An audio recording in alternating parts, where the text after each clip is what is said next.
Hello everybody and welcome back to my channel. Today is a video that I'm super excited for just because it's the fact that I am finally completely debt-free. I paid off my student loans a few months back, and recently my husband and I decided to tackle his together, and we were able to actually snuff out the last $15,000 of his student loan in August. There is a bit of a trade-off just because we did get rid of a large chunk of money each to do this. I spent a total of $7,760 towards student loan debt in 1 month. All of that on top of my bills, rent, healthcare, stuff like that. So the month was pretty spendy. I didn't document my whole journey, and I think that makes it look a little bit less realistic. He had $77,000 in student loan debt, and I had $75,000 in student loan debt. He had a little bit more value in his education than I did because he got a master's in mathematics for $77,000, and I got a bachelor's in biology for just $2,000 less. And it actually was the reason why I didn't go on to get my master's, because that was my plan. By the time I finished my bachelor's, I just looked at my financials and I was like, I don't have enough money to continue my education. So I just didn't finish, just started looking for work in my field. And you know, you hear a lot about how biology is not a good major if you're not going into pre-medicine or looking to work in a lab. Science-based jobs in general just aren't the highest payers. All I knew was I graduated in May and my deferment was gonna last until October of 2016. So I was just really trying hard to get a job, and I did. I landed a job at this healthcare tech company. That's where I met my husband. We were both making $30,000 net, so living in Chicago. So it was rough. I took my debt payoff seriously starting in 2018, I believe.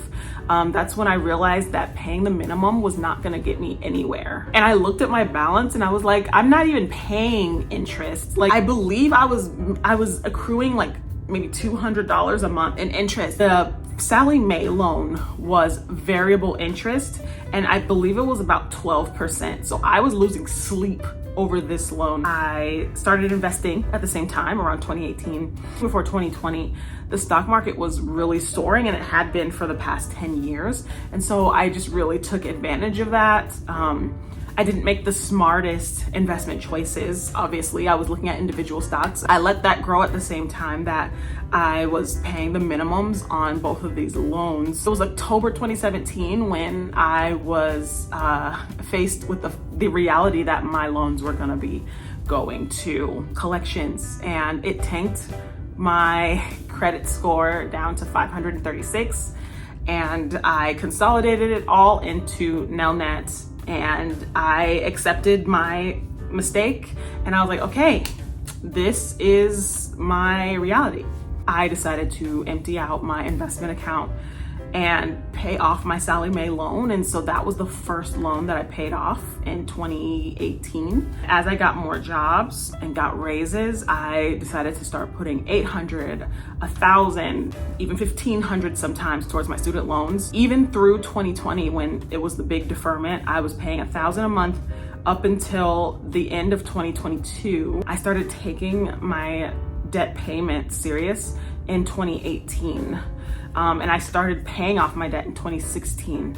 Whereas my husband, he started taking his debt payments serious in 2020 and didn't pay it off until 2024.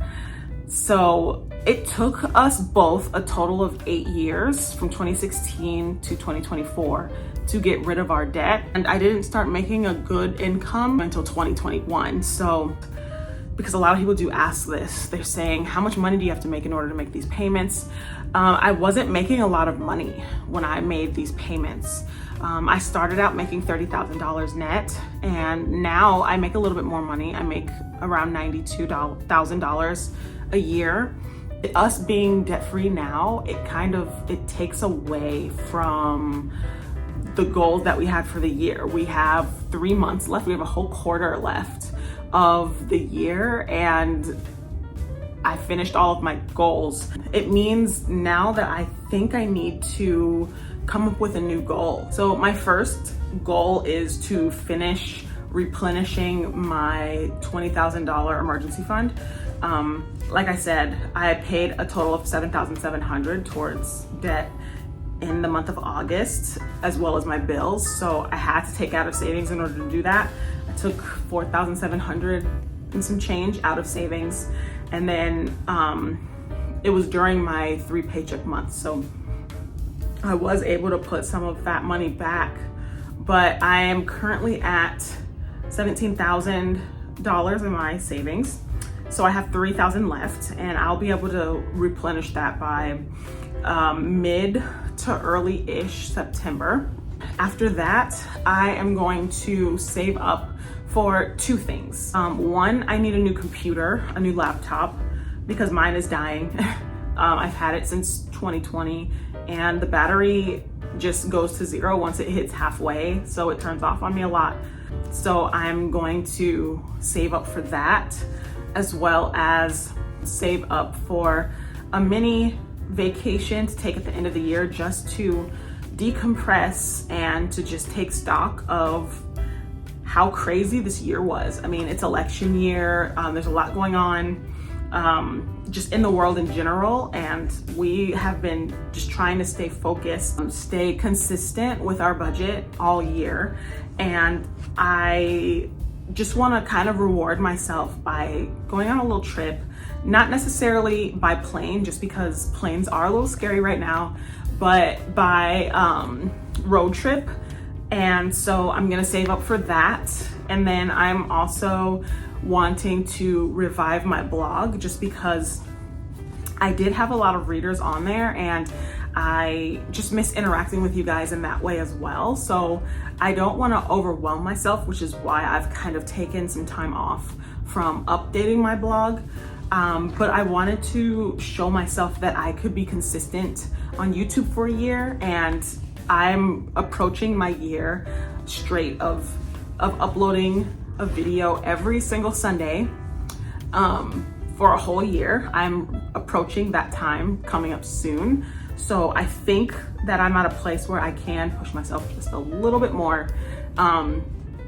So that's another goal, is to revive my blog. And that's really about it for my goals. I started, tracking my progress on this channel because I was just so discouraged with how much I had spent last year and the year before that. And just the lifestyle creep that I was experiencing. And I just wanted to show myself that I can do something and like follow through with something. And so being able to track my progress with you guys and, have discussions with you guys in the comments, and the friendly discourse has been just so helpful to where I am right now. And I just couldn't thank you guys enough for all the support. And I just hope that you guys can stick with me going forward, because I'm still gonna be living a budget-based life. I still have a lot that I wanna share with you guys in terms of budgeting, personal finance, and even a little bit of lifestyle content. So I just appreciate you guys being here with me through all of it. I appreciate all of your support. And I just look forward to finishing out this year with you guys and making our vision boards for next year, and just being kind to ourselves through the election and all of that. So I just want to say thank you guys so much for being here on this journey. Thank you for watching all of my budgeting videos and interacting with them. I just really appreciate it. And I look forward to speaking with you guys in the comments. I look forward to making more videos for you guys as well. So in the comments, I just want to hear from you guys how you're doing, where we're at emotionally, financially, all of that, because I know this year has been entirely insane. So let me know that in the comments, as well as any videos that you want to see from me going forward. They can be budget and finance related or not. I'm open to suggestions, and I will see you guys in the next video.